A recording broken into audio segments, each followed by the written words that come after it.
Bonjour et bienvenue pour cette nouvelle vidéo de l'association ADAC, un petit peu particulière aujourd'hui car nous allons vous proposer un tutoriel. Un tuto sur quoi? Tout simplement sur les différents courriers que vous pourriez recevoir de la CAF. Donc nous allons faire un tour d'horizon et un panel de tous les courriers que vous allez pouvoir éventuellement recevoir.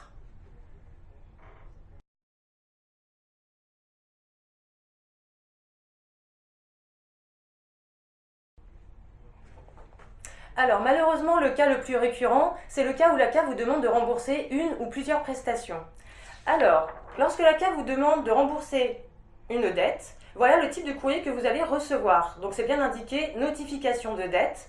Et là, en l'occurrence, la CAF demande à cette personne de rembourser l'allocation de logement social, le RSA et la prime d'activité.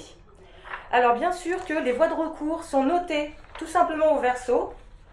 C'est noté que dans le cas de cette personne, elle aura plusieurs recours à faire. Pourquoi? Car il y a une dette de RSA, donc il y aura un recours au conseil départemental, et ensuite un autre recours à faire pour l'allocation de logement social et la prime d'activité. Donc bien évidemment, quand vous nous demandez ce qu'il convient de faire, n'hésitez pas à regarder les courriers, il est indiqué les moyens de contester ce qu'on vous demande. Un autre exemple, hop, ça peut prendre cette forme-là, donc toujours marqué notification de dette. Là, en l'occurrence, c'est l'allocation de rentrée scolaire et l'allocation de soutien familial. Et une nouvelle fois, la CAF indique comment contester, dans quel délai, devant quelle autorité. Je prends un troisième exemple. Cette notification de dette où la personne doit rembourser uniquement l'allocation personnalisée au logement, ce qu'on appelle vulgairement l'APL. À ce moment-là, elle n'aura bien sûr qu'un seul recours à faire car il n'y a qu'une seule prestation.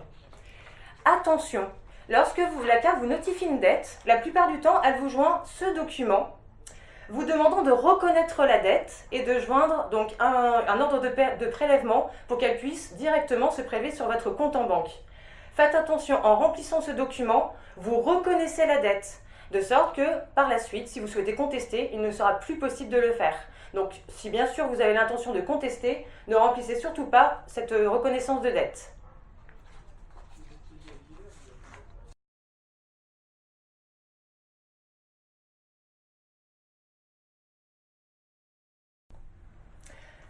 Donc vous venez de contester une dette, par exemple une dette d'allocation de rentrée scolaire, devant la commission de recours amiable. Celle-ci a 2 mois pour vous répondre. Voici le type de courrier qu'elle peut vous adresser en réponse. Donc là c'est bien indiqué, conformément au pouvoir de la commission de recours amiable, nous avons statué sur votre contestation. Là-dessus, directement il nous explique que c'est un rejet et donc que vous avez la possibilité d'aller devant le tribunal. Donc il vous indique bien le nom du tribunal, son adresse et le délai pour pouvoir le saisir. Et à la suite, hop, voici un exemple de décision de la commission de recours amiable. Donc voilà, là-dessus, la locataire conteste. Voici notre argumentation, décision, rejet. Bien sûr que si vous allez au tribunal, ce sera cette décision-là que vous pourrez contester. Bien entendu, la plupart du temps, la commission de recours amiable ne vous répond pas dans le délai de 2 mois. Il s'agit d'un rejet implicite. En d'autres termes, vous pouvez aller au tribunal sans attendre une éventuelle réponse.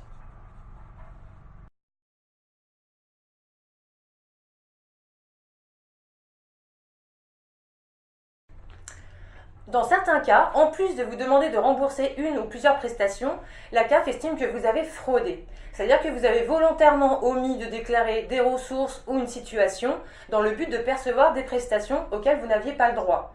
Voici le type de courrier que vous pouvez recevoir. Donc une nouvelle fois, notification de fraude. Donc là, la CAF dit à cette dame, après examen de votre dossier, il apparaît que vous êtes rendu coupable de manœuvre frauduleuse en ne déclarant pas votre vie maritale dans cet exemple. Voilà, j'envisage de prononcer à votre encontre une pénalité administrative d'un montant de 120 €. Et bien sûr, une nouvelle fois, les mentions et voies et délais de recours sont inscrits. Si vous avez des observations, vous disposez d'un délai d'1 mois à compter de la réception de ce courrier pour me formaliser vos observations.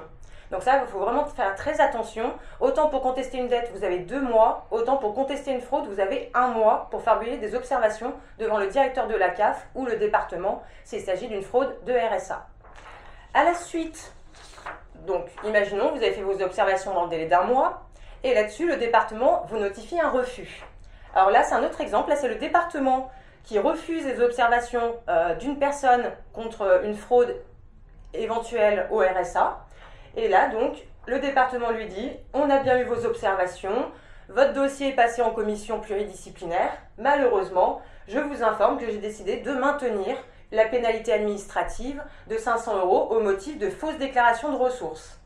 Donc là-dessus, à la suite de ces observations, elle a été rejetée. Et une nouvelle fois, en petit certes, mais c'est écrit, comme quoi cette personne a 2 mois pour faire un recours contre cette confirmation de fraude. Donc faites bien attention aux délais. Tous les délais sont marqués sur les courriers que vous recevez, justement pour vous permettre de contester en respectant ce délai.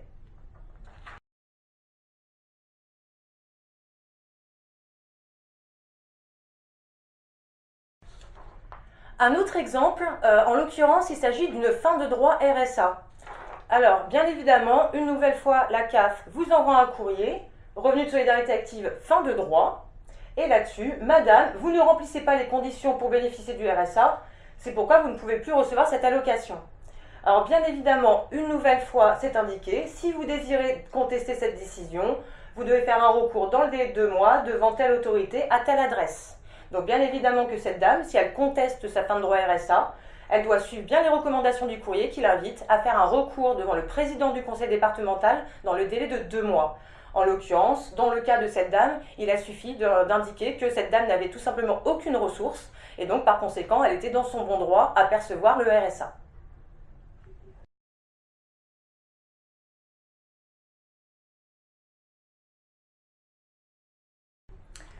Alors, là, cette partie-là, c'est effectivement les courriers que vous pouvez recevoir lorsque la CAF met ce qu'on appelle en place une action de recouvrement. C'est-à-dire que la CAF estime que vous devez une dette, vous avez peut-être contesté mais que ça a été rejeté, ou que vous n'avez tout simplement pas contesté mais que vous n'avez pas payé non plus. En 2 mots, la CAF, elle va vous recouvrer, c'est-à-dire vous poursuivre pour récupérer la somme. Alors là, il faut faire très attention quand vous recevez l'un de ces courriers-là, il faut être très vigilant. Le premier courrier que vous êtes susceptible de recevoir, c'est ce qu'on appelle un avis de somme à payer. Titre exécutoire. Qu'est-ce que ça veut dire? Ça veut dire que là, la CAF a transféré la dette au Trésor public qui vous invite à payer. Donc là, c'est le Trésor public qui vous demande de payer. Et à ce moment-là, bien évidemment, alors une nouvelle fois en très petit, mais c'est présent, il y a bien sûr, si vous souhaitez contester le bien fondé de cette décision, vous avez un délai de. Donc il faut bien vérifier, quand vous recevez ce type de courrier, il faut vraiment que ça fasse tilt dans votre esprit. Attention, là, la prochaine fois, c'est la saisie. Donc, bien sûr que si vous recevez ce type de courrier, il faut bien sûr contester, et c'est bien indiqué comment le faire, dans quel délai et devant quelle autorité. Un autre courrier, alors là, ça c'est la suite. Notification d'opposition à tiers détenteur. C'est un mot très fort. Qu'est-ce que ça veut dire? C'est-à-dire que le Trésor public vient d'envoyer un courrier à votre banque, lui demandant de bloquer votre compte, de laisser les sommes disponibles, et de pouvoir, elle va tout simplement saisir sur votre compte bancaire. Donc là, c'est bien indiqué, hein, votre banque a l'obligation de bloquer le crédit et le débit de votre compte, etc. Donc là, vous voyez, c'est bien le Trésor public qui a mis en place une saisie sur votre compte bancaire. Une nouvelle fois, c'est bien indiqué, si vous souhaitez contester, vous avez un délai de 30 jours. Parce que l'avis à tiers détenteur, effectivement, doit être contesté dans le délai de 30 jours. Donc faites bien attention, parce que si vous ne contestez pas ce document, la prochaine fois, c'est la saisie directe sur votre compte bancaire. Et votre banque, bien évidemment, ne peut pas s'y opposer. Enfin, ça, c'est également un courrier très important. C'est ce qu'on appelle une contrainte. Alors là, c'est une personne, donc ça c'est un huissier de justice qui lui envoie une signification de contrainte. Qu'est-ce que ça veut dire?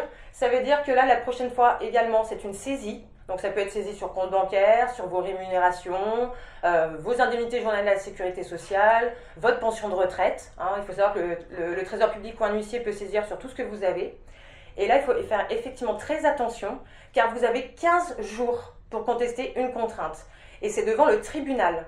Ça veut dire que là, si vous recevez un courrier comme ça, vous avez 15 jours pour aller au tribunal. Donc à ce moment-là, il ne faut pas attendre, il faut directement aller voir un avocat. Donc voilà le type de courrier que vous pouvez recevoir. Bien sûr que là, la dernière partie, c'est effectivement la plus importante, car ce sont vraiment les courriers que vous pouvez recevoir avant d'être saisi. Donc il faut vraiment réagir rapidement à ce type de courrier. J'espère que cette vidéo vous a un petit peu plus éclairé. N'hésitez pas à regarder nos précédentes vidéos où vous avez des conseils très concrets en fonction des cas auxquels vous pouvez être soumis. Mais en tout cas, quand vous recevez un courrier de la CAF, tous les voies et délais de recours sont notés dessus. C'est de marquer que vous avez 2 mois, c'est de marquer que devant quelle autorité vous devez envoyer votre recours. N'hésitez pas donc à bien lire les courriers et à respecter ces délais.